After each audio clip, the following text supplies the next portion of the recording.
मुझे आराम आए।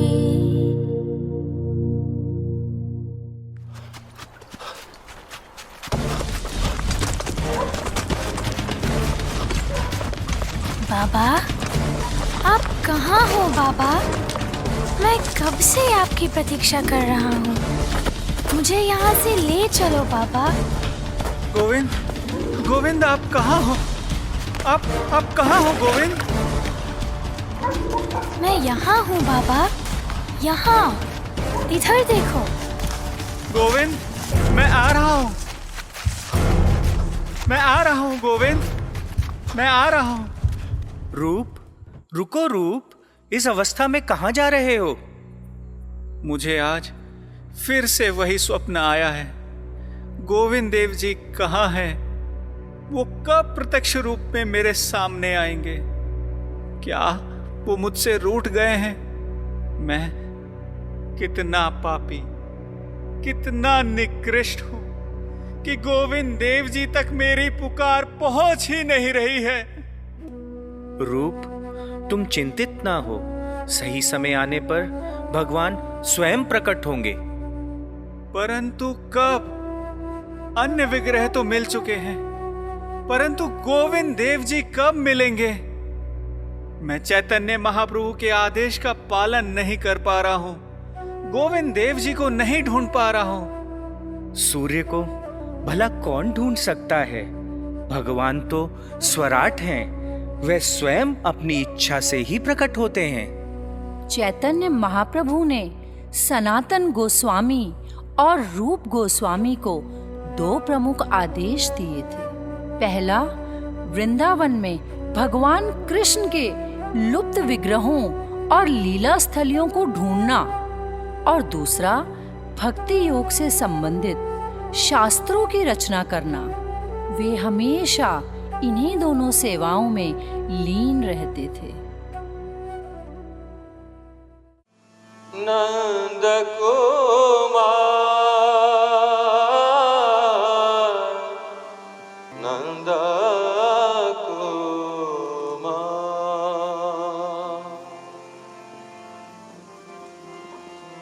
जय जय सुंदर नंद कुमार, जय जय सुंदर नंद कुमार, सौरभ संकट वृंदावन तट।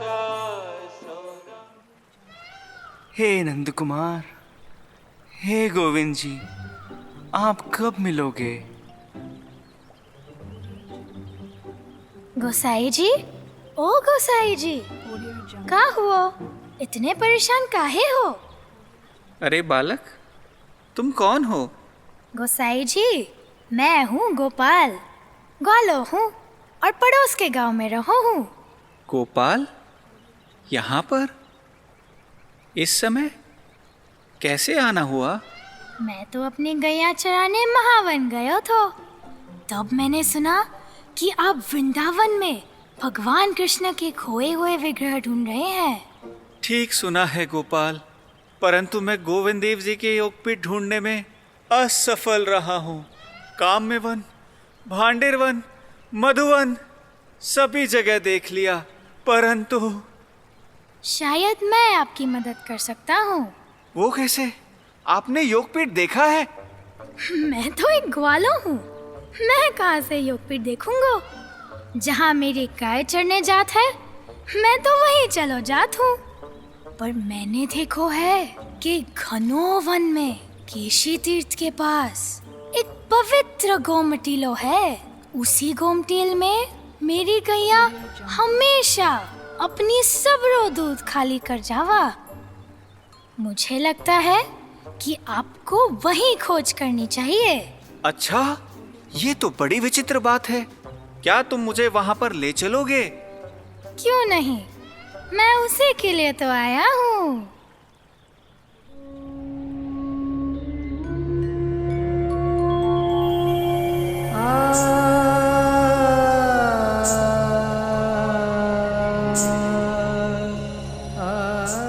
इतना सुंदर बालक, इतनी मधुर वाणी, ऐसा क्यों प्रतीत हो रहा है कि मैंने उसे कहीं देखा है? आनन में बन फूल काठिलना, शोभित गल वैजंती माला। अधर मधुर मुस्कान जो तोरे, पंकज नयन ओ मुरली वाला। पंकज नयन ओ मुरली वाला। क्या हुआ बाबा, किस सोच में डूब गए हो? क्या आपको आपके गोविंद जी से नहीं मिलना है? अरे हाँ हाँ, आ रहा हूँ। आओ बाबा, देखो, मैं कह रहा था ना, वो वहीं पर गोमटील है। ये तो वही जंगल है जो मैंने स्वप्न में देखा था। ये वही कदम का पेड़, वही वृंद देवी का पौधा, वही मोर, वही झाड़ियां। क्या मैं फिर से स्वप्न देख रहा हूँ?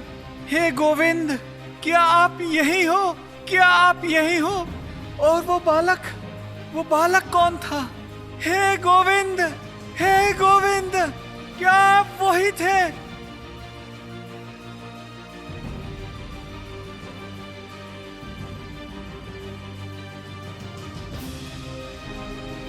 अरे ये क्या हो गया गोसाई जी को? ओ हरिया, ओ मंसूर, ओ रामेश्वर, ओ जल्दी आओ भैया।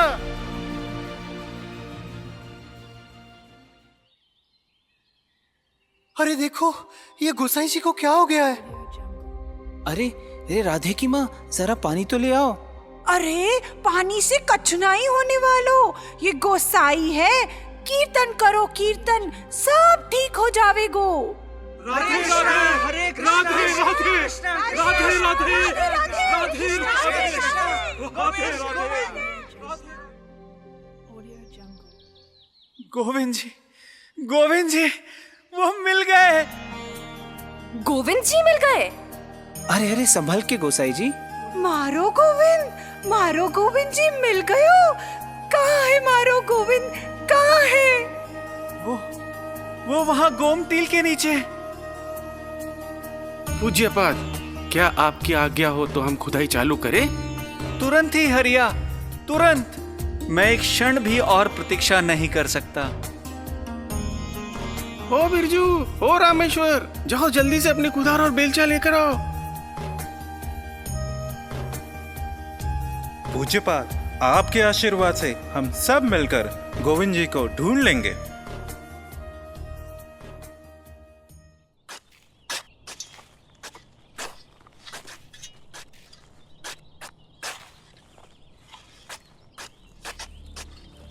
अरे ओ हरिया, कुछ मिला क्या? नहीं मौसी, कुछ ना मिलो है। हरिया, वो पेड़ के नीचे देखो, वो वाले। हाँ, वो वाले। ठीक है गोसाई जी। धीरे से हरिया, धीरे से।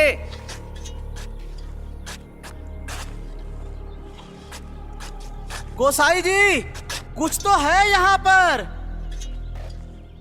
अरे ये प्रकाश कैसा?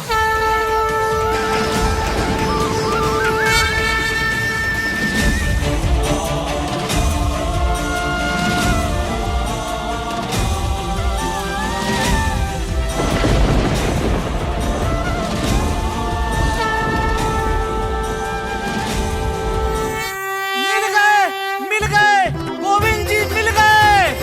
अरे सुनो भाइयों, गोविंद जी मिल गए।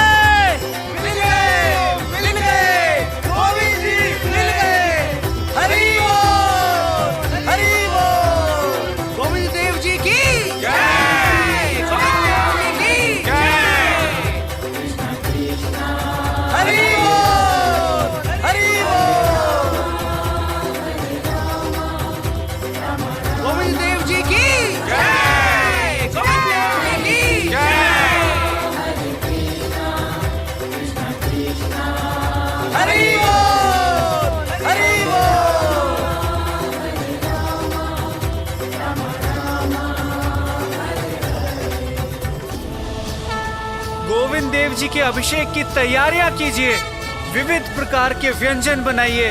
हम गोविंद देव जी के आगमन का महोत्सव बहुत धूमधाम से मनाएंगे। हरि बोल, हरि बोल। आज वसंत पंचमी के दिन हमारे गोविंद जी पधारे हैं। एक उत्सव का आयोजन होना ही चाहिए। आज तो वसंत पंचमी का है त्योहार। मथुरा की खुशबू, फूलों का हार, गोकुल की सुगंध, वृंदावन की फुहार, गोविंद जी के आगमन में मनाए हम होली का त्योहार। लीला रचाए गोकुल में कन्हैया, होली में बन जाए रंग रसिया। सजाए रंगों का साज हर एक द्वारे, व्रजवासी रंग लिए कान्हा को निहारे। आओ आओ सखियों, गोविंद जी को रंग लगाए, होली का हम त्योहार मनाए।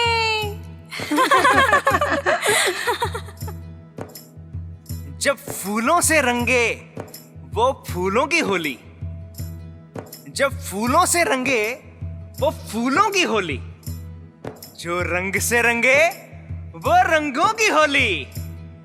जब फूलों से रंगे वो फूलों की होली, जब रंग से रंगे वो रंगों की होली, और जब गोविंद जी को रंगे तभी से शुरू होए वृंदावन की होली। जय हो।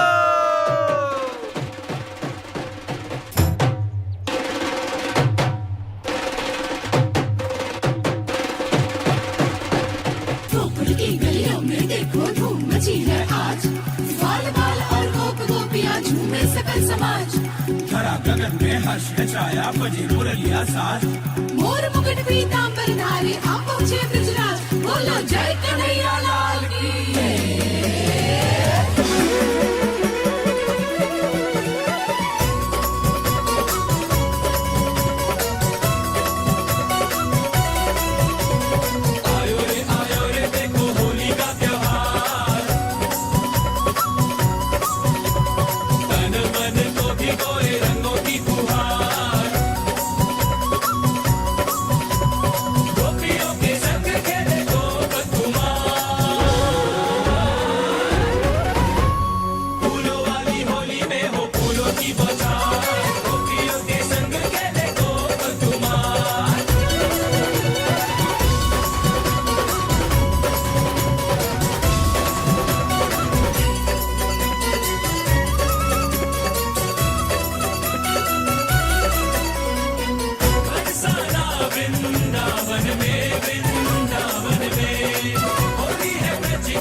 मुझे वहाँ जाना है, वहाँ वृंदावन में मेरे गोविंद जी वहाँ प्रकट हो गए।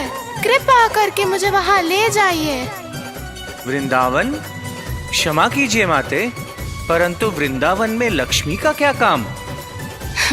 हे राजन, मैं लक्ष्मी नहीं, मैं राधा हूँ, गोविंद की राधा, गोविंद की राधा। कई वर्ष पूर्व मेरे भक्त वृद्ध भानु मुझे उड़ीसा राधा नगर में ले आए। उनकी मृत्यु के पश्चात राजा प्रताप रुद्र ने मेरी स्थापना श्री मंदिर में लक्ष्मी ठाकुरानी के रूप में कर दी। मेरा आपसे निवेदन है कि आप मुझे शीघ्र ही ले चलिए। अवश्य माते।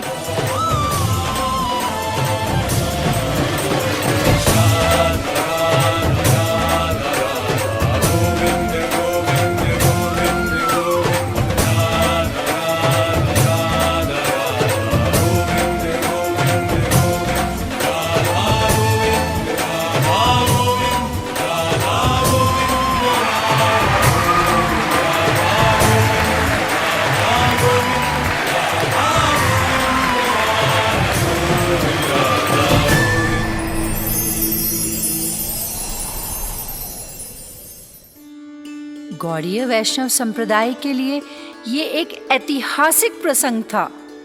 ये पहला अवसर था जब श्रीमती राधा रानी ने स्वयं को गोविंद देव जी के साथ स्थापित किया था। इसके पश्चात राधा कृष्ण युगल रूप को अनेकों मंदिरों में प्रतिस्थापित किया जाने लगा। ये गौड़ीय वैष्णव अर्चना पद्धति का एक नया आरंभ था। राधा गोविंद जी ब्रजवासियों के जीवन का केंद्र बिंदु बन गए। राधा गोविंद जी की ख्याति अब ब्रज में ही नहीं बल्कि अन्य राज्यों में भी फैल रही थी। उनकी लीलाएं सुनकर अनेकों भक्त उनके प्रेम में डूब गए थे। ऐसे ही एक भक्त थे आमेर के राजा मानसिंह, जो श्रील रघुनाथ भट्ट गोस्वामी के शिष्य बने और उन्होंने जीव गोस्वामी के निर्देशन में राधा गोविंद जी के लिए एक भव्य मंदिर का निर्माण करवाया।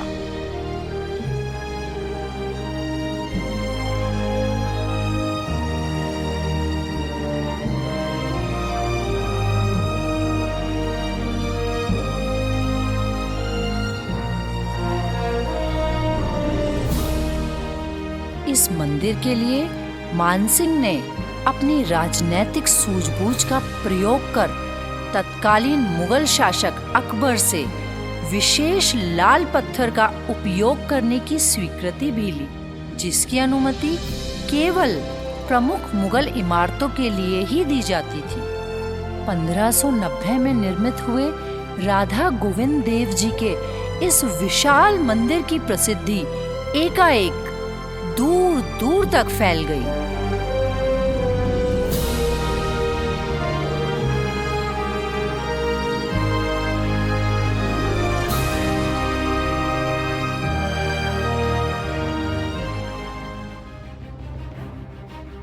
छिहत्तर वर्ष बाद मराठा सम्राट शिवाजी महाराज कूटनीतिक कारणों से औरंगजेब से मिलने आगरा आए, जहां पर उनको अपमानित करके छल पूर्वक नजरबंद कर दिया गया। उस समय आमेर के राजा मानसिंह के पोते राजा जयसिंह प्रथम शिवाजी महाराज के साथ थे।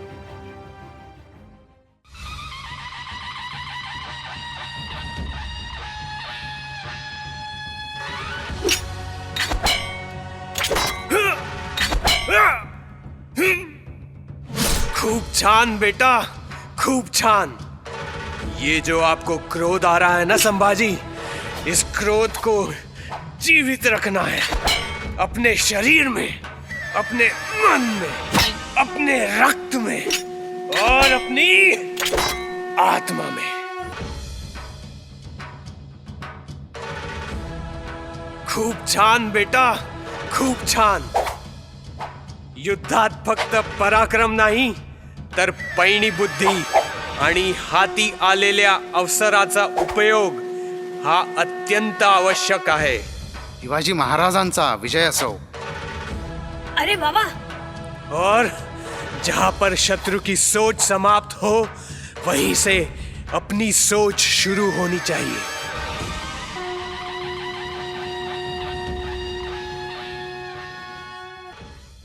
हाँ, बोला। महाराजा जयसिंह आपसे मिलने के लिए पधारे हैं। ठीक है, उन्हें आदर पूर्वक अंदर ले आओ। जी आज्ञा महाराज।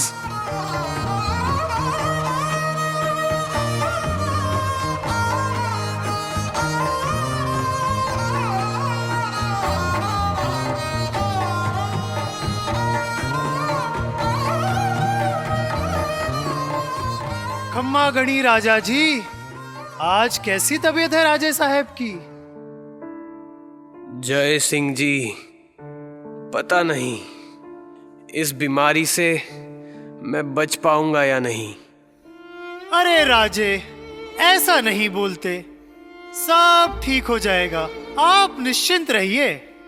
मगर एक बात बताऊं राजे, आलमगीर आपसे बहुत खफा है।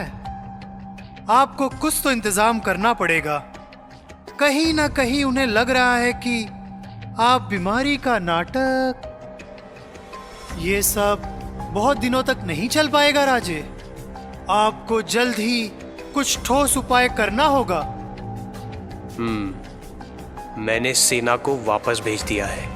मेरे जल्दी ठीक होने के लिए संतों को दान दिया जा रहा है और खुद उनके अतिथि गृह में मैं शाही बंदी हूं। इससे ज्यादा और क्या प्रमाण दूं? आपको ही उन्हें समझाना होगा। आप समझ तो रहे ना मैं क्या कह रहा हूं? जी महाराज। अच्छा, तो अब मैं चलता हूं। वैसे मैं बस आपको वही बात याद दिलाना चाहूंगा जो महात्मा विदुर ने युधिष्ठिर महाराज को लक्षागृह जाने से पहले कही थी। कौन सी बात? यही कि आकाश में उड़ने वाले पक्षी धरती के नीचे रहने वाले जीव तक नहीं पहुंच सकते। आप समझ गए ना? ठीक है राजा जी, मैं चलता हूं। खम्मा गणी।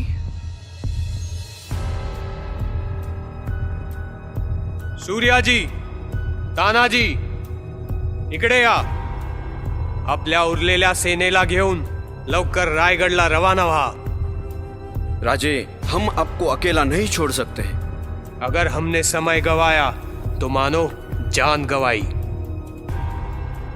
एक मराठा 100 मोगलांचा पराभव करू शकतो. एकदम बरोबर बोलला. वेळ आली आहे सम्मान के लिए प्राण न्यौछावर करने का, रक्त बहाने का. बरोबर बोला सूर्या जी, परंतु हमारे साथ संभाजी भी है जो उम्र में बहुत छोटे हैं. बाबासाहेब, मी आपला शिष्य आहे. वीराचा पुत्र वीर. हमारे शरीर में मराठा का रक्त है, मराठा का. और मराठा धर्म के सम्मान के आगे अपना सर भी कटा सकता है. मैंने ली आज शपथ है, वीरों का पथ है मेरा रे.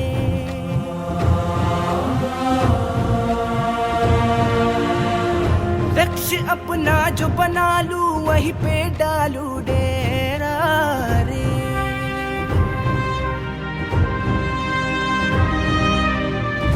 हम वो योद्धा वो निडर, हम जो भी दिशा में जाए, सारे पथ चरण छुए और पर्वत शीस नवाए. रास्ते से हट जाए नदियां होके हवाए. हम हैं जियाले जीतने को, हम रण में उतरते हैं. हम सूरज है अंत, हम ही रातों का करते हैं. युग युग की जंजीरों को हमने ही काटा रे. बोल उठा ये जग सारा, जय मर्द मराठा रे. ठीक है हीरा जी, आप यहाँ पर मेरी जगह लेट जाइए. मैं और संभाजी मिठाई की टोकरियों में छिप जाएंगे. अगर बचे तो दर्शन रायगढ़ में, नहीं तो स्वर्ग में आप लोगों की प्रतीक्षा करूंगा.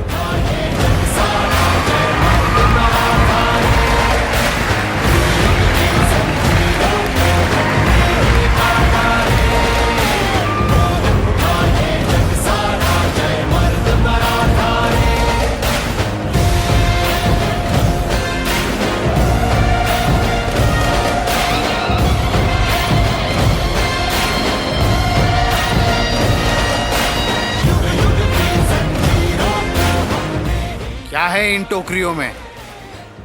हुजूर, मिठाइयाँ हैं साधु संतों के लिए। आपकी आज्ञा हो तो ये 2 टोकरी आपके घर भिजवा दूं? हाँ हाँ, ये ठीक रहेगा।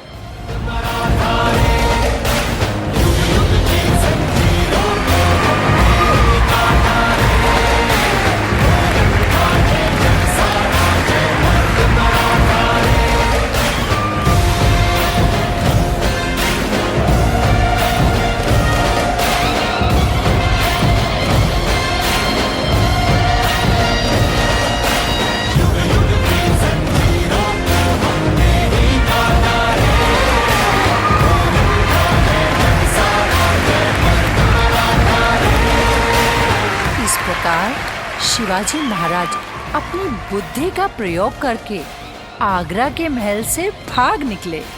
स्थानीय हिंदू राजा राम सिंह और जयसिंह प्रथम शिवाजी के पक्ष में थे, जिससे शिवाजी को आगरा से निकलने में सहायता मिली।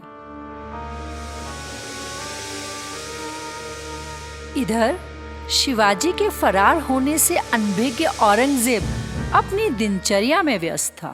अल्लाहु अकबर, अल्लाहु अकबर,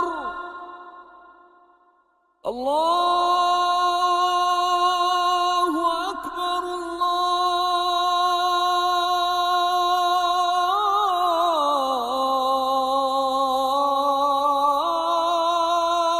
अकबर।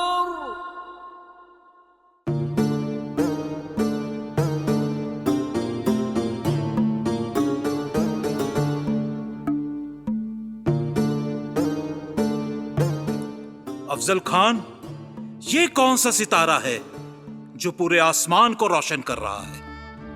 गुस्ताखी माफ आलम पना, लेकिन ये किसी सितारे की नहीं बल्कि एक दिए की रोशनी है। दिए की रोशनी? एक दिया आसमान में कैसे? हुजूर, ये दिया आसमान में नहीं, यहां से 37 मील दूर हिंदू के सबसे मशहूर मंदिर वृंदावन के राधा गोविंद की चोटी पे जल रहा है। क्या? हमारी सल्तनत में एक मंदिर की चोटी इतनी ऊंची? हाँ जहां पना, और इस मंदिर के लिए आपके दादा बादशाह हुकूमत अकबर ने राजपूत राजा मान सिंह के बहकावे में आकर 135 बीघा जमीन की इजाजत दी थी। इतना ही नहीं हुजूर, उस काफिर हिंदू राजा ने 7 मंजिल का मंदिर बनाया और उस पर 50 किलो घी का बड़ा दिया लगवाया। उसी दिए की रोशनी है जो आपको यहाँ इतनी दूर से भी दिख रही है। अकबर को मुझे दादा कहने में शर्म आती है। यही नहीं आलमपना, बादशाह अकबर खुद हिंदुओं के पीर जीव गोस्वामी से मिले थे। हाँ, हमारे खानदान पे थप्पा लगाने का काम किया है। तारीफ के मुताबिक बादशाह अकबर ने ऐसा हिंदू राजपूतों से दोस्ती करने के लिए किया। मुगल बादशाह दुनिया के सबसे ताकतवर बादशाह हैं। हमारी हुकूमत दोस्ती के दम पर नहीं, तलवारों के दम पर चलती है। गुस्ताखी माफ हुजूर, गजब हो गया हुजूर। क्या बात है? हुजूर, बुरी खबर है। जान की सलामती बख्शें तो अर्ज करूं। जल्दी बको।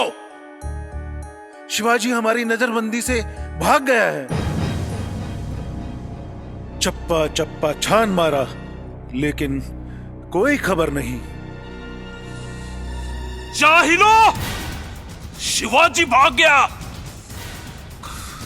तुम सब कमबख्त क्या सो रहे थे?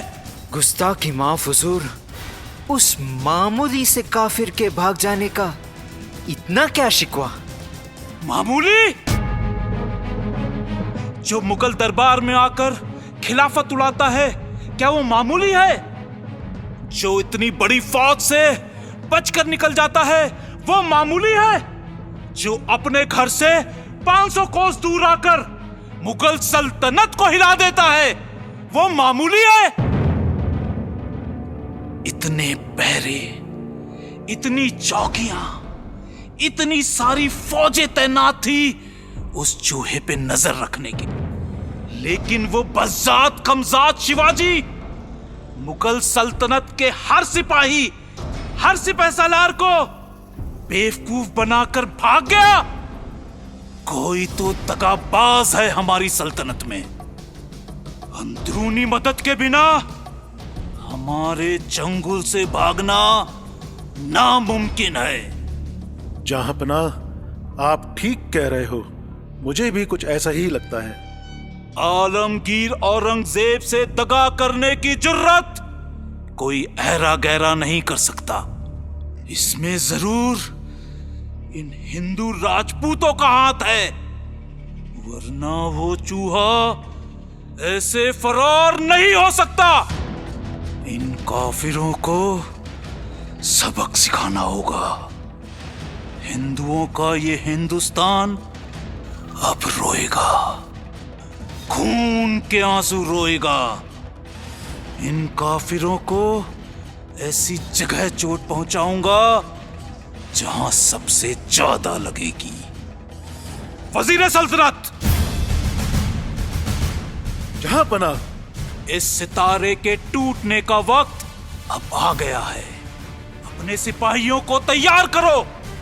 इन काफिरों के बड़े छोटे सब मंदिरों को तबाह कर दो, खास करके इनके सबसे बड़े और मशहूर मंदिर वृंदावन का राधा गोविंद, बनारस का काशी विश्वनाथ, इनका नामो निशान मिटा दो। जाओ। अब हर मंदिर बनेगा मस्जिद, हर घर बनेगा मजार।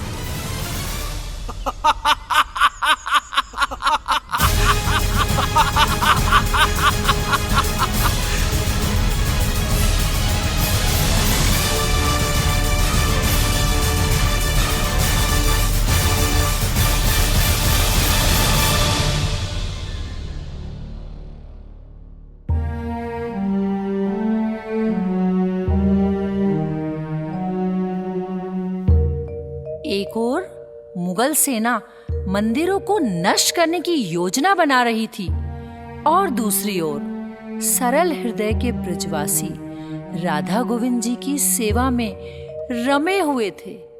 उनके लिए तो हर दिन एक उत्सव जैसा था, जिसमें वो विभिन्न प्रकार की सेवाओं में व्यस्त रहते।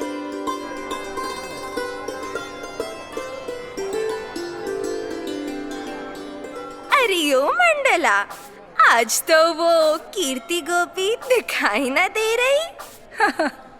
आती होगी और देखियो, आते ही बोलेगी कि आज तो राधा गोविंद देव जी इतने सुंदर लग रहे कि जिते कबो न लगे।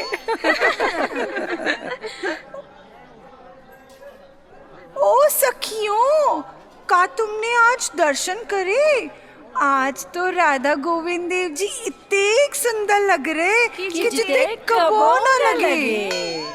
काकी, देखो ना इनको, ये सब मिलके मेरी हंसी उड़ा रही हैं। अरे सखियां तो ऐसे ही हंसी करती रहे, तू अपनो जी छोटो मत कर। तू तो लाली जी की बहुत प्यारी भक्त है। अरे इन बातों पे ध्यान ना दे, तुझे इन बातों से क्या लेना। ठीक कहा आपने। मारो सावरी हो सरकार, मारो सावरी हो सरकार, माने और जगत से क्या लेना, क्या लेना। थारी आस लगाऊं, हर पल तुम्हें बुलाऊं, उधारे दर्शन पाके अपने भाग जगाऊं। मारा तू ही है भरतार, मारो सावरी हो सरकार, माने और जगत से क्या लेना, क्या लेना। जरी की पगड़ी बांधे सुंदर आंखों वाला, कितना सुंदर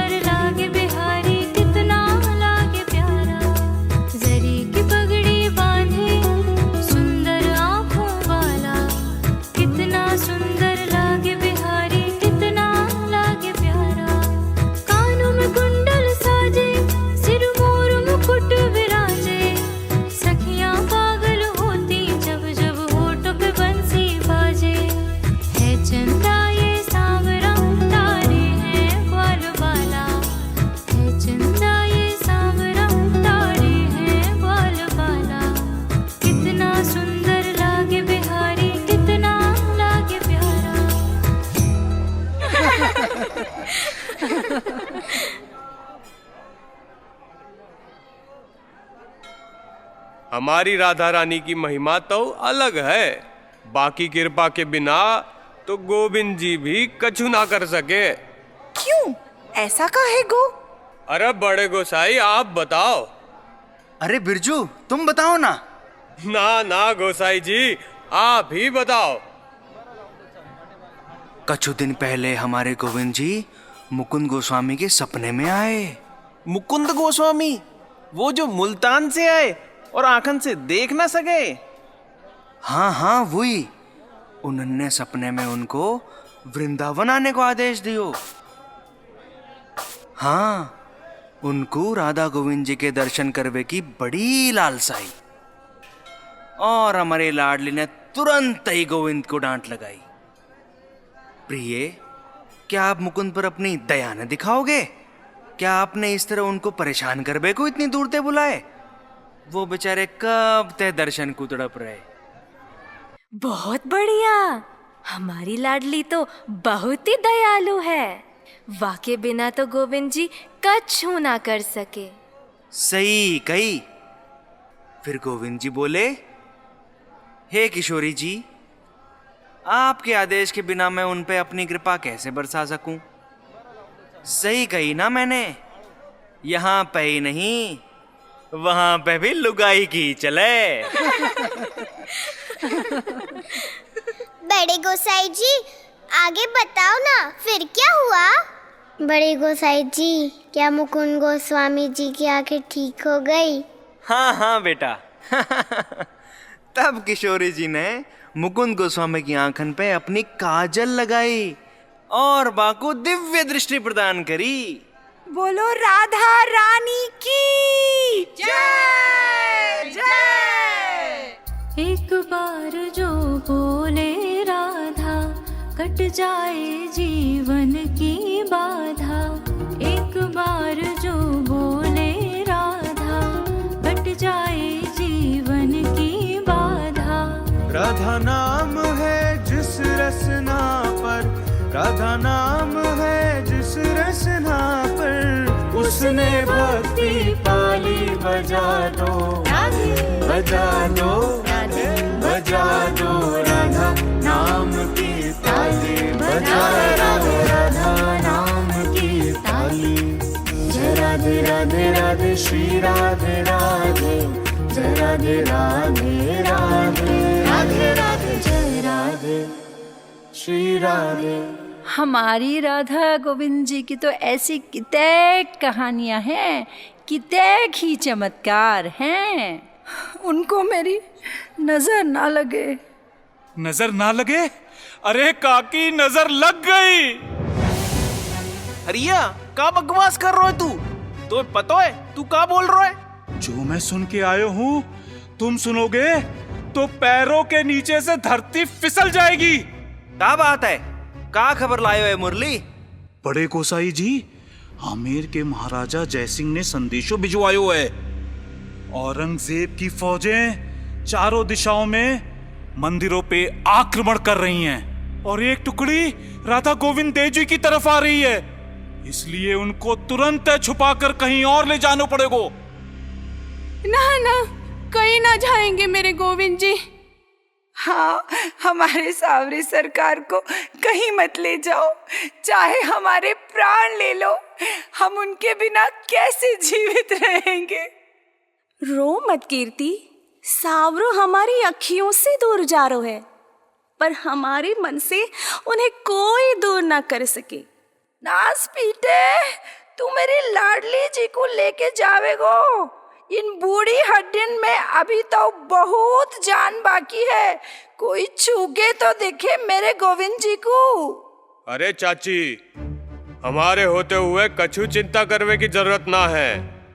जाट जब हाथ चलाता है तो फसल उग जाती है, और जब तलवार चलाता है तो दुश्मन की गर्दन कट जाती है। पर गोविंद जी के बिना तो मेरो वृंदावन सूनो पड़ जाएगो, जैसे चांद बिना पूनम की रात, जैसे दिल बिना धड़कन। गोविंद जी चले जाएंगे तो मैं किसके दर्शन रोज करने आऊंगा? उनको कहीं मत लेके जाइए, उनको कहीं मत लेके जाइए। हे गोसाई जी, हमरो तो जीवन यही राधा गोविंद जी की सेवा के लिए ही है। वो चले जाएंगे तो हम बिना प्राण के शरीर का क्या करेंगे? क्या करेंगे गोसाई जी, क्या करेंगे? हाँ गंगाराम, तुम सबन की हालत में समझ सकूं, परंतु हम इन यवनों को राधा गोविंद जी को कैसे छूने दे सकें? इसलिए महाराज जयसिंह के अनुसार हमें तुरंत ही राधा गोविंद जी को छुपाकर आमेर पहुंचाना होगा। बिल्कुल सही कही आपने गोसाई जी। राजपुताना के संग में राधा गोविंद जी एकदम सुरक्षित रहेंगे। परंतु राधा गोविंद जी आमेर कैसे जाएंगे? गोसाई जी, क्यों ना हम गोविंद जी को पहले गोवर्धन ले जाएं? जाट किसानों के इलाका में यो यवन कभी ना आवेंगे। जब मामला ठंडा हो जावे तब हम उन्हें छुपते छुपाते आमेर ले जावेंगे। ठीक कहा बिरजू, मुझे भी ऐसा ही ठीक लागे। मेरे हिसाब से शिवराम गोसाई जी, या समय आप ही भगवान गोविंद देव जी के एकमात्र सेवा अधिकारी हो।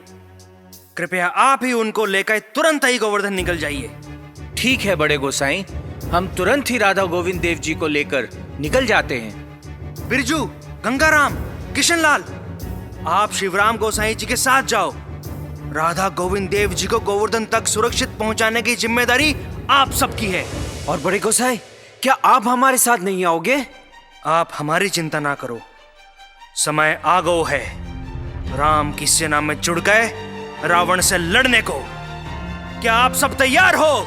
हाँ, हम सब तैयार हैं। गोसाई जी, ये मुगल यहाँ पर किसी समय भी आ सकते। हमारे पास तो हथियार भी नहीं है, हम इन्हें कैसे रोकेंगे? हे बजरंगबली, इस प्रांगण में आप विराजे हो, आप पे ही इस मंदिर की सुरक्षा निर्भर है। इन रावण रूपी यवनों को नष्ट कर दो।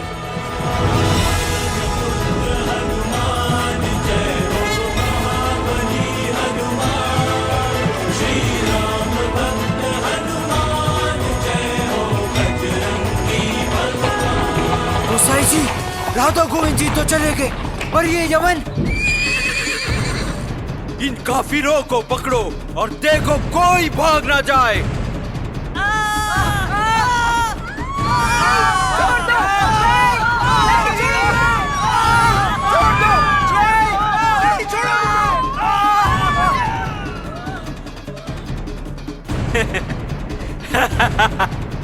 मंदिर बनाएंगे हमारे हुक्म के किले से भी बड़ा। नहीं नहीं, छोड़ो।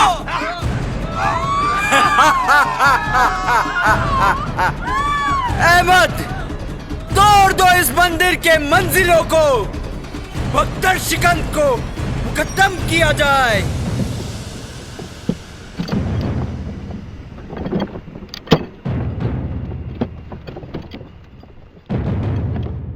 नहीं नहीं, यह मेरे जीव गोस्वामी का मंदिर है।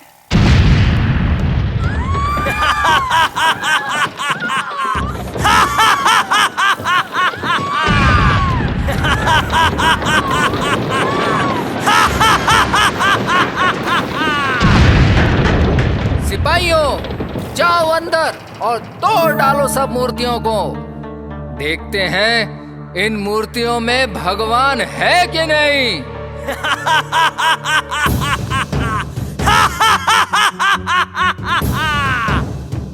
पापी, गोविंद जी को छूने से पहले तुझे मेरी लाश से गुजरना होगा। अच्छा, कैसी तेरी ख्वाहिश बुढ़िया?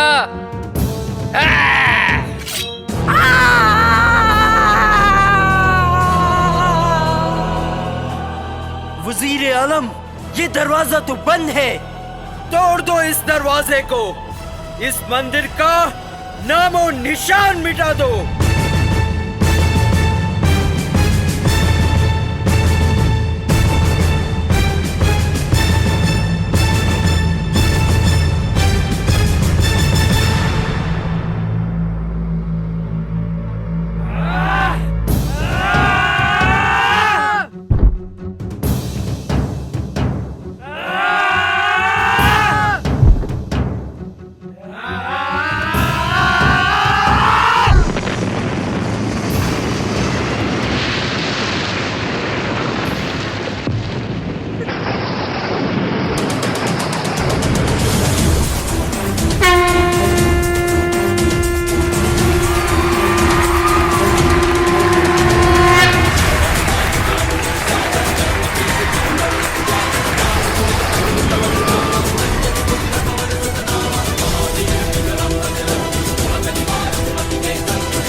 गोस्वामी राधा गोविंद देव जी को बैलगाड़ी में लेकर गोवर्धन की ओर निकल पड़े।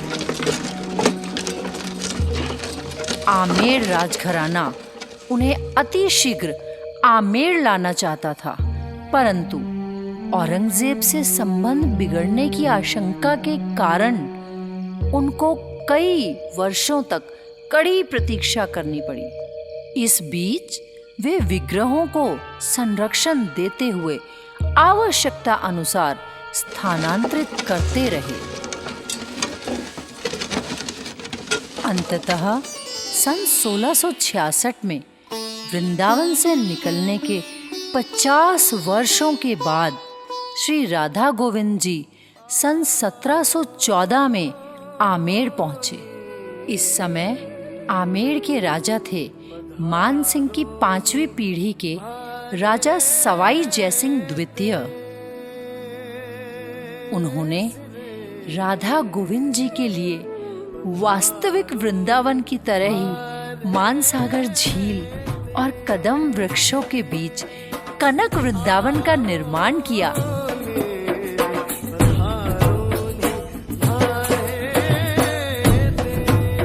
इतनो समय हो गयो है, मारे राधा गोविंद जी कब आवेंगे? महाराज, सारी व्यवस्था कर दी गई है, बस अब शुभ समाचार ही देर है। महाराज री जय हो। महाराज, मंत्री जी ने सूचना भेजी है, राधा गोविंद जी बस थोड़ी देर में पधार रहे हैं। महारानी जी, आज हमारी प्रसन्नता रो कोई ठिकानो नहीं है। इस दिन री माने कदसु प्रतीक्षा थी। जी महाराज, आज तो आमेर रो भाग्य 100 सूरज जितनो प्रकाशवान हो गयो है। आप रा परदादा महाराज मान सिंह भी तो आज कितना प्रसन्न होसी कि जिन गोविंद देव जी रो मंदिर वे वृंदावन में बनवायो हो, वे आज स्वयं चलकर उनके ही घर में आ गया है। हे गोविंद, आप री तो महिमा ही निराली है। थाने पतो है, मारे पिता महाराज बिशन सिंह जी माने 7 बरस री आयु में वृंदावन दिखाने ले गया। तभी से भगवान कृष्ण मारे कलेजे में समा गए, मारे सावरा बन गए। राधा गोविंद देव जी की जय। राधा गोविंद देव जी की जय। राधा गोविंद देव जी की जय। राधा गोविंद देव जी की जय।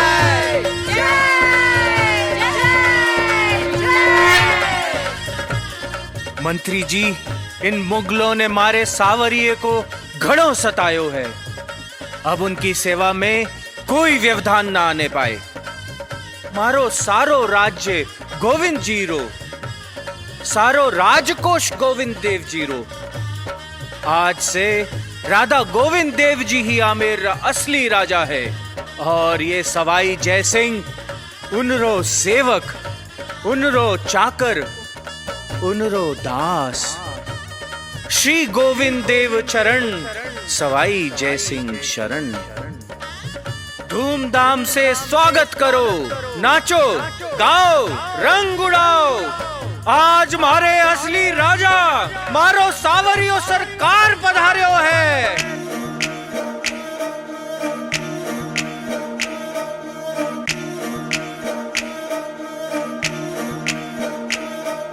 चम चम चमके सावरिया रे रंग बिरंगे पागड़ी, अखियां काजल साजे लागे जीव कमल रे पाखड़ी। चम चम चमके सावरिया रे रंग बिरंगे पागड़ी, अखियां काजल साजे लागे जीव कमल रे पाखड़ी। राधा रानी लाडली निरखे गोविंद जी राज, मारे मन मंदिर में बस गयो म्हारो सावरियो सरकार। मारे जीवड़ले में बस गयो म्हारो सावरियो सरकार। सावरिया रे बंसी मारे मन में रम गया, मारे काल रे कोर म्हारो सावरियो सरकार।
जैसा कि हम जानते हैं कि भगवान कभी कहीं अकेले नहीं जाते, राधा गोविंद जी के साथ भी बहुत से गौड़ीय वैष्णव पुजारी एवं भक्त आमेर में बस गए।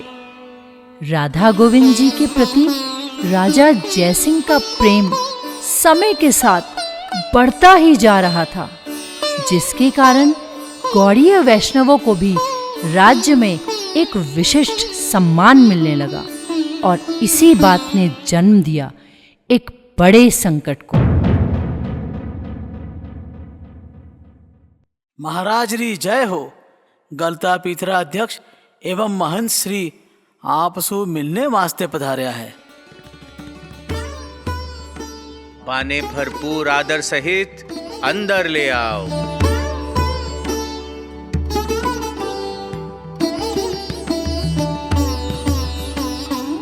महंत श्री के चरणों में जयसिंह का सादर प्रणाम। आपको आने की क्या आवश्यकता थी महाराज? आपने बुलावा भेजा होता, हम स्वयं चले आते। महाराज, प्रजा को अपने राजा के पास आने में कैसा संकोच, और वैसे भी विषय ही इतना गंभीर है कि हमने समय गंवाना ठीक नहीं समझा। आप आदेश कीजिए मुनिवर। क्या गलता पीठ की सेवा अर्चना में कोई बाधा आ रही है? प्रकट रूप से तो कोई बाधा नहीं है। आप तो सवाई जयसिंह हो। आप बुद्धि, शौर्य, विद्वता, पराक्रम सभी प्रकार से सवा व्यक्तियों के बराबर हो। ये तो आप संतों का ही आशीर्वाद है महाराज, वरना मेरी कैसी योग्यता। परंतु आप कृपया विस्तार से बताएं। महाराज, श्री राधा गोविंद जी एवं गौड़िया वैष्णवों के प्रति आपके विशेष प्रेम को कौन नहीं जानता। गोविंद जी तो हमारे प्राण हैं। बताएं मुनिवर, क्या हमसे उनकी सेवा में कोई त्रुटि हुई है? गोविंद जी के पुजारियों ने तो हमसे कुछ नहीं कहा। महाराज, जो स्वयं ही प्रमाणिक ना हो, वो भला आप जैसे निश्चल और निष्कपट राजर्षि से क्या कहेंगे? प्रमाणिक ना हो, प्रमाणिक ना हो, प्रमाणिक ना हो। मैं कुछ समझा नहीं मुनिवर। क्या गौड़ीय वैष्णव प्रमाणिक नहीं है? पद्म पुराण के अनुसार कलयुग में केवल 4 संप्रदाय ही प्रमाणिक हैं, श्री, रुद्र, कुमार और ब्रह्म।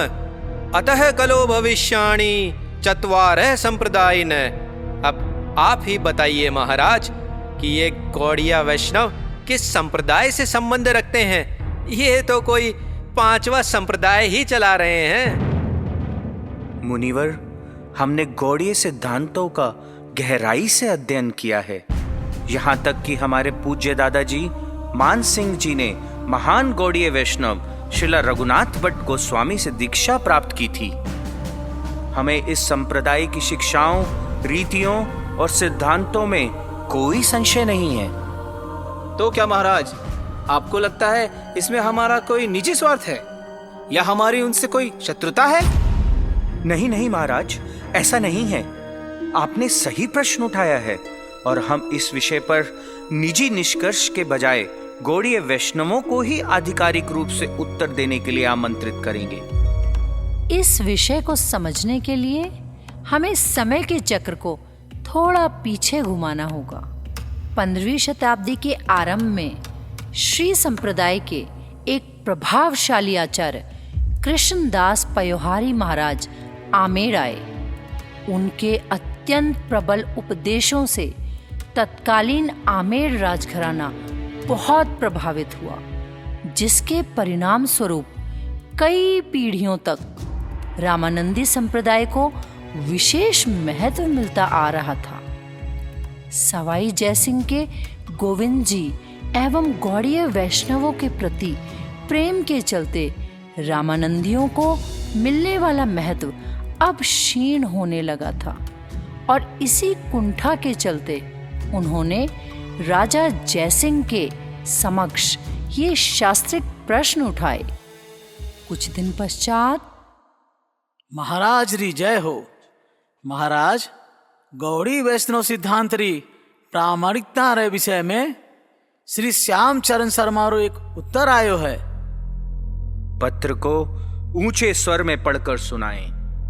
हम सभी गौड़ी वैष्णव उन श्री चैतन्य महाप्रभु के अनुयायी हैं जो कि राधा कृष्णा से अभिन्न हैं और पूर्ण पुरुषोत्तम भगवान हैं। कई शास्त्रों जैसे कि श्रीमद् भागवतम और महाभारत में चैतन्य महाप्रभु के भगवान होने के प्रमाण दिए गए हैं। अंततः एक परंपरा प्रामाणिक तभी होती है जब ये भगवान श्री कृष्ण से जुड़ी होती है। तो इस प्रकार गौड़ी संप्रदाय निश्चित रूप से एक प्रामाणिक और आधिकारिक संप्रदाय है। ये तो कोई संतोषजनक उत्तर नहीं हुआ।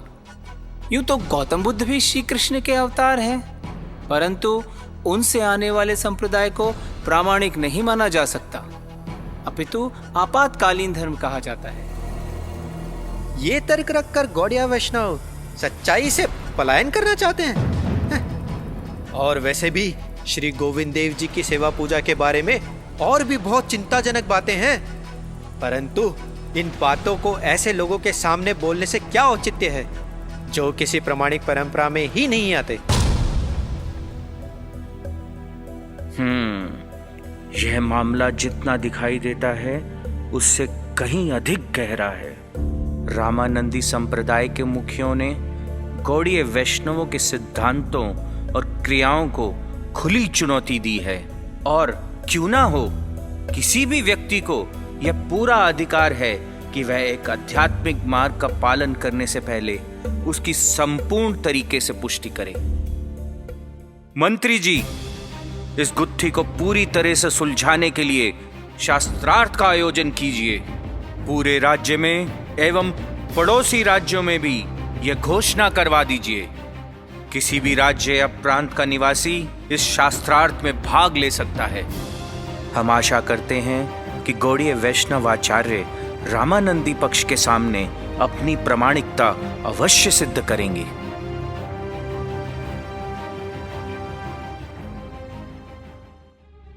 जैसा कि राजा जयसिंह भांप चुके थे, ये विषय वास्तव में गहरा था।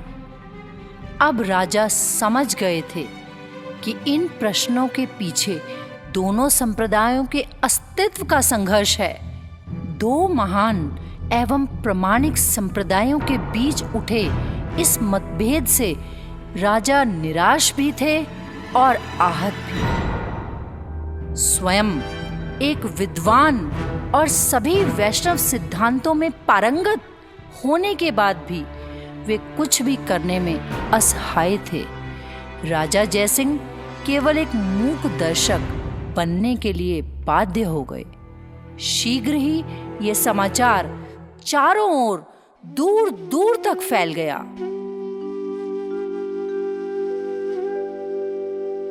क्षमा कीजिए गुरुदेव, क्या मैं पूछ सकता हूँ आप सब किस गहन विषय पर चिंतित हैं? बलदेव, आमेर राज्य के रामानंदियों ने गौड़िया वैष्णव परंपरा की प्रामाणिकता पर प्रश्न उठाया है। प्रामाणिकता पर प्रश्न? वो कैसे? गौड़ीय वैष्णव तो प्रामाणिक ही हैं। श्री ब्रह्मा रुद्र शंकर वैष्णवे शिति पावनः चत्वारस्ते कलौ भव्य ही उत्कले पुरुषोत्तमा। एक संप्रदाय प्रामाणिक तभी है जब वह चार मूल संप्रदायों से जुड़ा हो और साथ ही उत्कल क्षेत्र यानी भगवान जगन्नाथ के चरण कमलों में उसका एक मठ हो। और चूंकि जगन्नाथपुरी में हमारा मठ नहीं है, रामानंदी हमारी प्रामाणिकता को स्वीकार नहीं करेंगे। भगवान श्री चैतन्य महाप्रभु तो प्रेम पुरुषोत्तम है। उत्कल क्षेत्र में उनकी लीला स्थली ही तो हमारा मठ है। हमें और किसी मठ की क्या आवश्यकता? बहुत अच्छा बलदेव, परंतु वो मानेंगे नहीं। हमें कुछ सिद्ध करने की आवश्यकता है क्या है गुरुदेव? हम तो स्वयं पूर्ण पुरुषोत्तम भगवान श्री कृष्ण का ही अनुसरण कर रहे हैं। हाँ हाँ, सही कहा। वास्तव में तो हम एकांत में रहकर भी भजन कर सकते हैं। हमारा समर्पण अटूट है और हमें किसी प्रमाण पत्र की आवश्यकता नहीं है, परंतु ये समय है भगवान श्री कृष्ण चैतन्य महाप्रभु की शिक्षा का परचम लहराने का।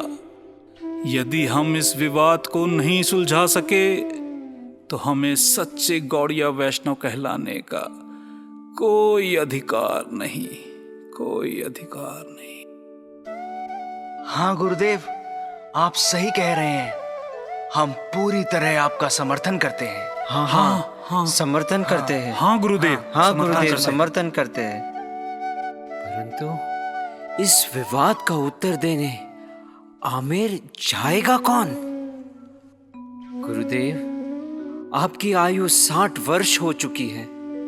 इस अवस्था में आपका यात्रा करना उचित नहीं, और हम में से कोई भी इतना सक्षम नहीं है कि रामानंदियों जैसे शास्त्रों में पारंगत विद्वान एवं पारंपरिक शुद्ध भक्तों का सामना कर पाए।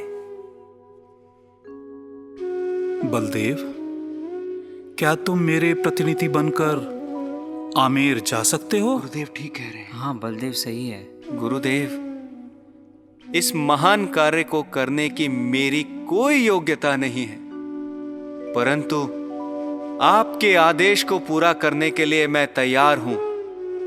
कृपया मुझे आशीर्वाद दें।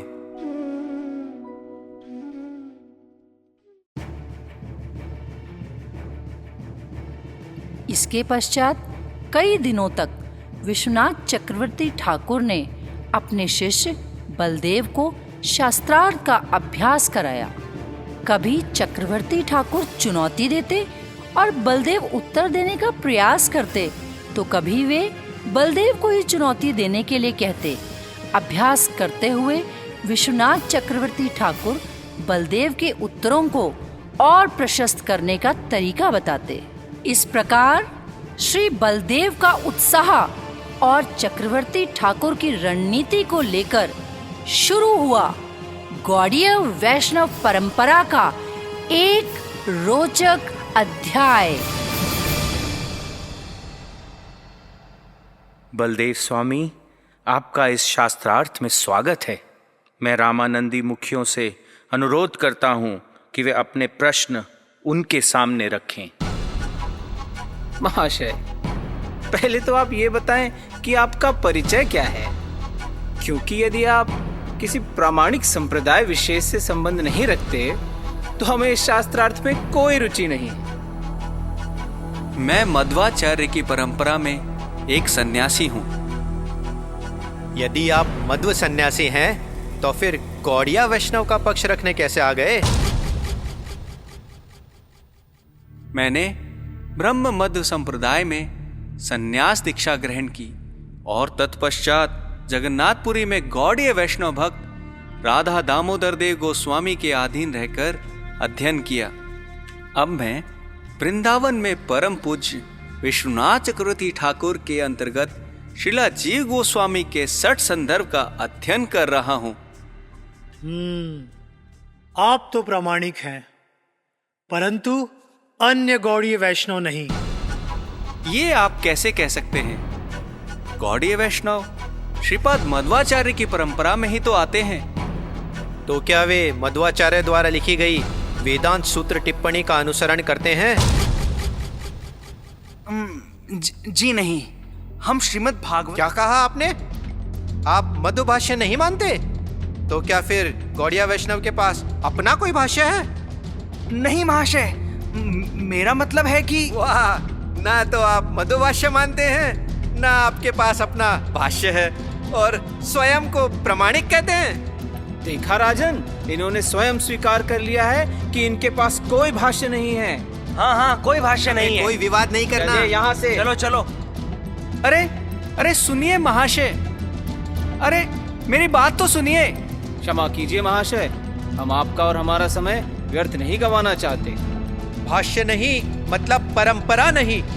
हमें शास्त्रार्थ करना ही नहीं है। चलिए यहाँ से।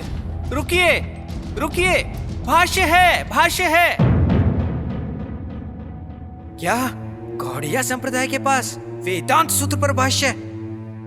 बलदेव स्वामी, क्या आप आश्वस्त हैं? क्या ऐसी कोई टीका है? जी जी जी राजन, बस मुझे टीका लाने का थोड़ा समय दीजिए। महाराज, इसमें अवश्य इनकी कोई चाल है। अच्छी बात है। बलदेव स्वामी को टीका प्रस्तुत करने के लिए 18 दिन का समय देते हैं। इन 18 दिनों के बाद टीका स्वीकार नहीं की जाएगी और यदि निर्धारित समय विधि में टीका प्रस्तुत कर दी गई तो रामानंदियों को गौड़ीय वैष्णव संप्रदाय की प्रामाणिकता को स्वीकार करना होगा।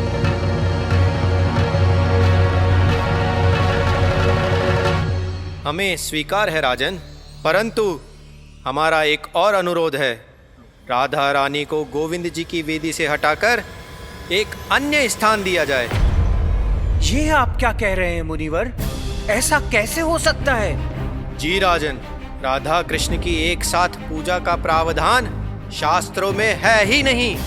ये तो गौड़िया वैष्णव द्वारा ही अनुमोदित है। जब वे प्रामाणिक सिद्ध ही नहीं हुए हैं तो उनकी रीतियों को क्यों अपनाया जाए?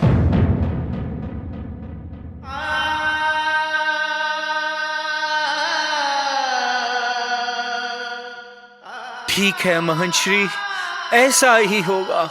और इसके अतिरिक्त गौड़ीय वैष्णवों को किसी भी प्रकार के धार्मिक अनुष्ठान एवं सेवा अर्चना से अस्थायी तौर पर निलंबित किया जाता है। क्या मेरा निर्णय सही है मुनिवर? आपका निर्देश बिल्कुल उचित है राजन।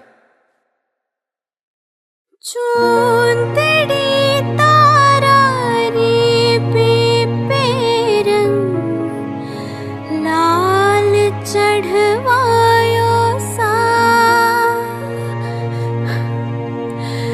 हाथारी मेहंदी में सावरिया रो नाम लिखायो सा। राधा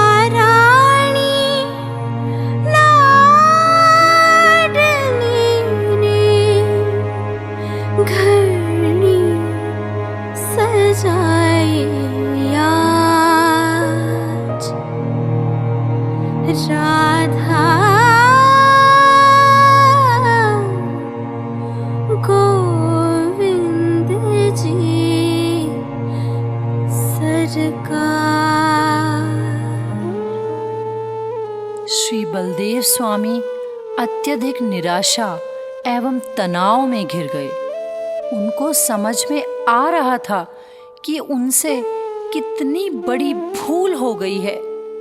विश्वनाथ चक्रवर्ती ठाकुर ने उन पर गौड़ीय संप्रदाय को गौरवशाली बनाने का दायित्व सौंपा था, किंतु इसके विपरीत उन्होंने तो संप्रदाय की गरिमा को ही संकट में डाल दिया।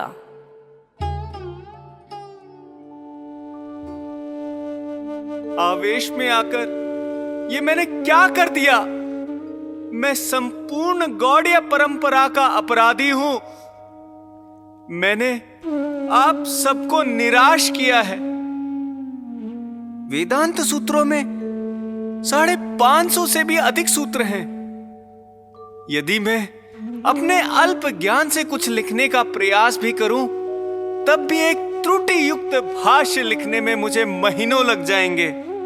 नहीं नहीं, रामानुजाचार्य, माधवाचार्य जैसे आचार्यों ने भी भगवान के असीम शक्तिकरण से अपने भाष्य दिए हैं। रामानुजा स्वयं लक्ष्मण है, मध्वा भीमसेन है। मैं कितना मूर्ख हूं कि स्वयं को उनके समान समझ रहा हूं। ये मैंने क्या अनर्थ कर दिया, क्या अनर्थ कर दिया। इसी बीच आमेर प्रांत में रहने वाले सारे गौड़ीय वैष्णव पहले से ही अपनी हार मान चुके थे। वे सभी अपने घरों और मंदिरों को खाली कर वृंदावन जाने की तैयारी करने लगे। वृंदावन एवं अन्य स्थानों पर भी ये सूचना पहुंचाई जाने लगी कि अब से राधा कृष्ण की सेवा अर्चना अलग अलग की जाएगी, साथ में नहीं। राजा जयसिंह भी इस बात से अत्यंत दुखी थे, परंतु एक राजा होने के नाते उनका कर्तव्य था कि वे बिना किसी पक्षपात के इस समस्या का हल निकालें। और इस प्रकार 18 दिनों का समय पूरा होने के पश्चात गलता पीठ में एक बार फिर से सभी लोग शास्त्रार्थ के लिए एकत्र हुए। बलदेव स्वामी का भाष्य प्रस्तुत किया जाए। महाराज, ये गौड़ीय वैष्णव संप्रदाय की आधिकारिक टीका है। इसी टीका के आधार पर मैं मेरे आदरणीय रामानंदी मित्रों के सभी प्रश्नों का उत्तर देना चाहता हूं। ये कौन सी टीका लेकर आए हैं? अरे, जब टीका ही नहीं तो लाएंगे कहां से? लगता है स्वयं ही कुछ लिख कर ले आए हैं। ये क्या अपने आप को व्यासदेव समझते हैं, जो 18 दिनों में वेदांत सूत्र पर भाष्य लिख देंगे? तो अब बताइए कि आपको हमारे संप्रदाय के विषय में क्या शंकाएं हैं? पहला प्रश्न तो यही है कि गौड़ीय वैष्णव संप्रदाय की प्रामाणिकता क्या है? कवि कर्णपूर्ण ने अपने ग्रंथ गौर गणोदेश दीपिका में 100 वर्ष पूर्व ही अकाट्य रूप से यह सिद्ध किया है कि गौड़ीय वैष्णव मध्व संप्रदाय में ही आते हैं। और अब तो आपको गौड़ीय संप्रदाय की टीका भी मिल गई है, तो मैं समझता हूं कि आपका यह संशय तो स्वतः ही दूर हो गया होगा। किंतु फिर भी मैं एक बात और कहना चाहता हूं। जब लेखक स्वयं अपने लेख पर टीका लिखता है तो वो सर्वोच्च मानी जाती है। उसी प्रकार श्रीला व्यासदेव ने स्वयं ही वेदांत सूत्र पर टीका के रूप में श्रीमद् भागवतम को प्रस्तुत किया है। अतएव गौड़ीय संप्रदाय श्रीमद् भागवतम को ही प्रधानता देता है।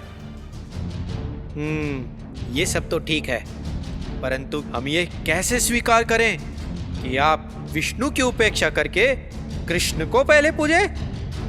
अरे, जो विष्णु को नहीं मानता वो वैष्णव कैसा?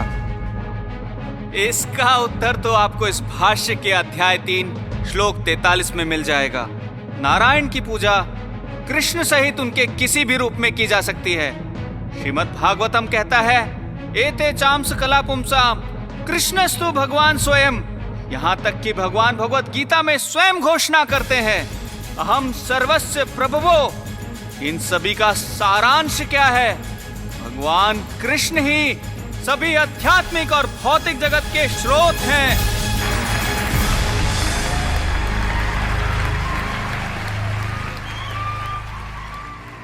वो तो ठीक है बलदेव स्वामी, परंतु शास्त्रों में कहीं भी राधा और कृष्ण के एक साथ अर्चना का प्रावधान नहीं है। राधा और कृष्ण की अर्चना अलग अलग की जानी चाहिए, एक साथ नहीं, क्योंकि वास्तव में वे विवाहित दंपत्ति नहीं हैं। क्षमा चाहता हूं मेरे मित्र, परंतु इस विषय में आपका विश्लेषण ठीक नहीं है। इस टीका के अध्याय 3 श्लोक 40 से 42 में इसका विवरण है। श्रीमती राधा रानी तो सनातन रूप से भगवान कृष्ण की अंतरंगा शक्ति है। उनके संबंध तो दिव्य एवं शाश्वत हैं। हम तुच्छ बद्ध जीव उनकी तुलना इस भौतिक संसार के नियमों से कैसे कर सकते हैं? इसलिए आपने जो राधा और गोविंद को अलग किया है वह अनुचित है और भगवान के लिए अत्यंत अपमानजनक है।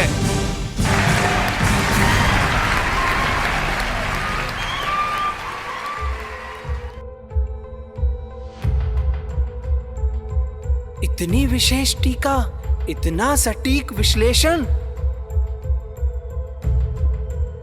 इस भाष्य के विषय में तो हमने कभी नहीं सुना।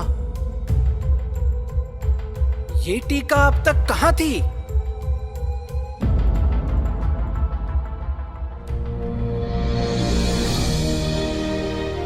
महाराज, इस भाष्य में रामानुज और मध्व दोनों संप्रदाय के सिद्धांतों का समन्वय है। अतः हम गौड़िया संप्रदाय के प्रति अपने आरोप वापस लेते हैं और उन्हें प्रामाणिक स्वीकार करते हैं। श्री बलदेव स्वामी की जय जय जय। श्री बलदेव स्वामी की जय जय जय। श्री बलदेव स्वामी, ये टीका प्रस्तुत करने के लिए आपका बहुत बहुत धन्यवाद। क्या आप ये वृंदावन से लेकर आए थे? फिर इतने दिनों तक आपने इसे प्रस्तुत क्यों नहीं किया? कृपा करके बताएं। इतनी प्रबल व्याख्या केवल 18 दिनों में? असंभव। बलदेव स्वामी, क्या आप हमसे कुछ छुपा रहे हैं? हम और समस्त विद्वानगण ये जानने को आतुर हैं। कृपया आप बताइए कि इस टीका का क्या रहस्य है? हे राजन, 18 दिन पहले घटी घटना ने मेरे मन और बुद्धि को जैसे अंधकार में डुबो दिया था।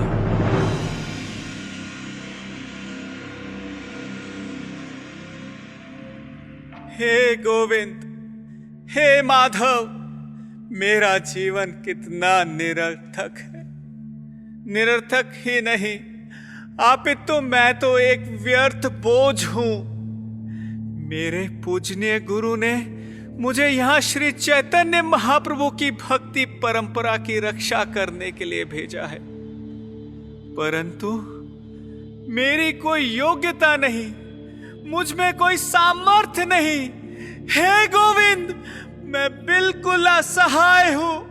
कृपया मुझे अपने हाथों की कठपुतली बना लीजिए, कठपुतली बना लीजिए। मेरे गुरु श्रीला विश्वनाथ चक्रवर्ती ठाकुर तो आपके शुद्ध भक्त हैं। उनका आदेश व्यर्थ कैसे जा सकता है? इस समस्या का उपाय आप ही बताइए। मुझ पर कृपा कीजिए गोविंद, मुझ पर कृपा कीजिए।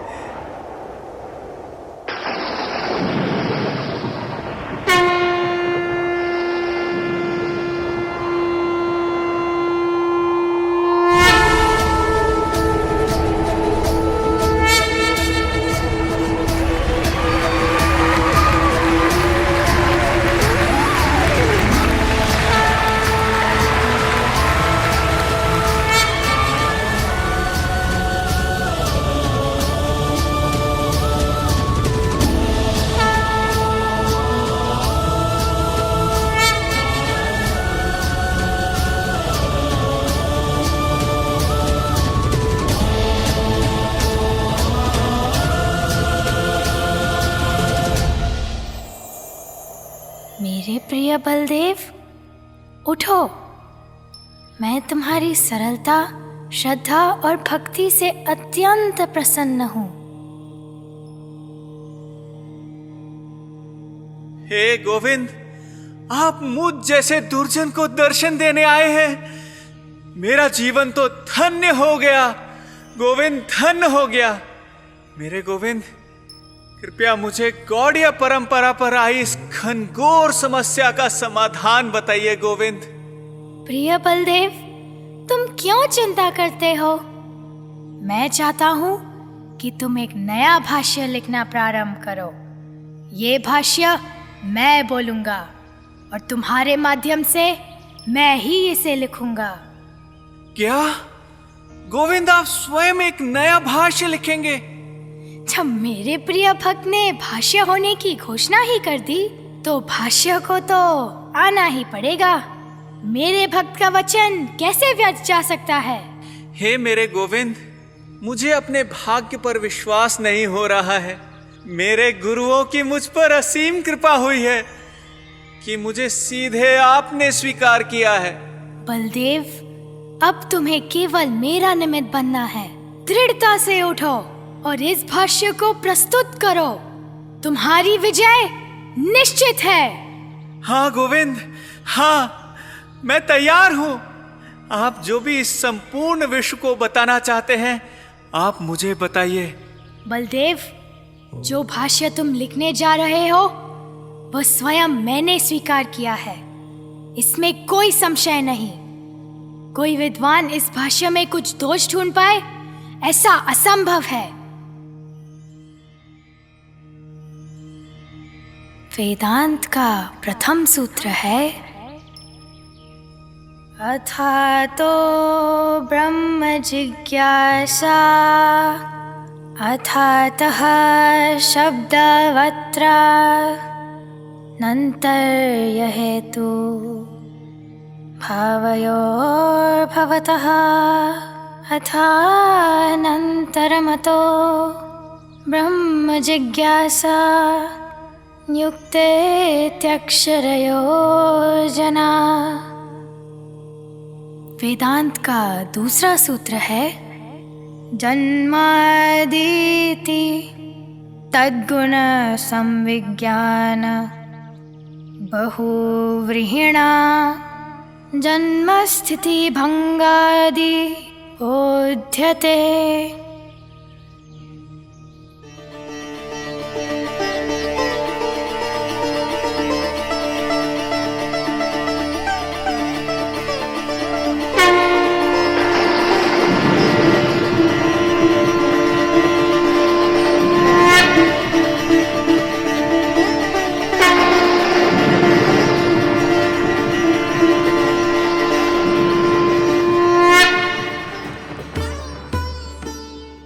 मेरे आदरणीय मित्रों, यही है इस अजय भाष्य का रहस्य। पिछले 18 दिनों में जो भी कुछ गोविंद देव जी ने मेरे हृदय में प्रकाशित किया, वही इस टीका में अंकित है। राधा गोविंद देव जी री जय, श्री बलदेव प्रभु की जय। बलदेव स्वामी, हमसे बहुत बड़ी भूल हुई है, कृपया हमें क्षमा कर दीजिए। आपके ज्ञान ने हमारी आंखें खोल दी हैं। आपकी दया से हमें राधा और कृष्ण का वास्तविक तत्व पता चला है। अज्ञानतावश हमने उनके प्रति बहुत जघन्य अपराध किए हैं। हमारा उद्धार कैसे होगा? हे बलदेव स्वामी, हम पे दया करें, हमें अपना शिष्य स्वीकार करें। अरे अरे, ये आप क्या कह रहे हैं महाशय? आप तो परम पूज्य रामानुजाचार्य के प्रामाणिक संप्रदाय में दीक्षित हैं। पुनर्दीक्षा तो रामानुजाचार्य के प्रति बड़ा अपराध होगा। श्री बलदेव प्रभु की जय, बलदेव भाष्य की जय। नहीं नहीं, ये भाष्य मेरा नहीं है, ये तो साक्षात गोविंद देव जी का उच्चारण है, उनका साक्षात लेखन है। इसलिए मैंने इस टीका का नाम गोविंद भाष्य रखा है। मेरे प्रिय सभाजनों, जैसा कि भगवान श्री कृष्ण ने गीता में कहा है, ज्ञान एवं भक्ति का प्रारंभ विनम्रता से ही होता है। श्रीला बलदेव स्वामी, आप उसी विनम्रता एवं सरलता का जीता जागता उदाहरण हैं। इसलिए हम सभी उपस्थित सभाजनों की ओर से आपको विद्या भूषण की उपाधि से सम्मानित करते हैं। बलदेव विद्या भूषण की जय, गोविंद भाष्य की जय। राजन, मेरी आपसे विनती है कि राधा रानी को अति शीघ्र सम्मान पूर्वक गोविंद देव जी के साथ स्थापित किया जाए। अवश्य मुनिवर, ऐसा ही होगा। इसके साथ ही हम घोषणा करते हैं कि जल्द ही हम एक आधुनिक नगर का निर्माण करेंगे, जिसके बीचों बीच राधा गोविंद देव जी का एक अलग महल होगा। गौड़ीय वैष्णव विजय का प्रत्यक्ष साक्षी होने के कारण यह नया नगर जयपुर के नाम से प्रख्यात होगा।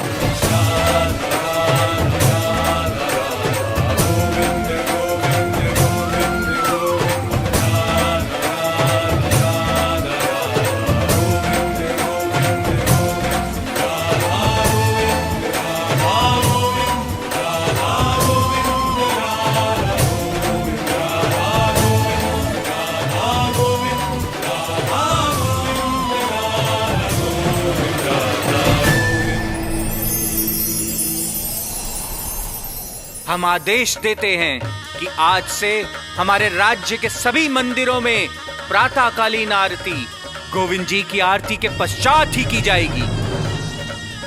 हम यह भी घोषणा करते हैं कि गोविंद जी हमेशा इस जयपुर राज्य के वास्तविक राजा रहेंगे। सिंहासन धारक केवल एक नौकर के रूप में कार्य करेगा। राधा गोविंद देव जी री जय।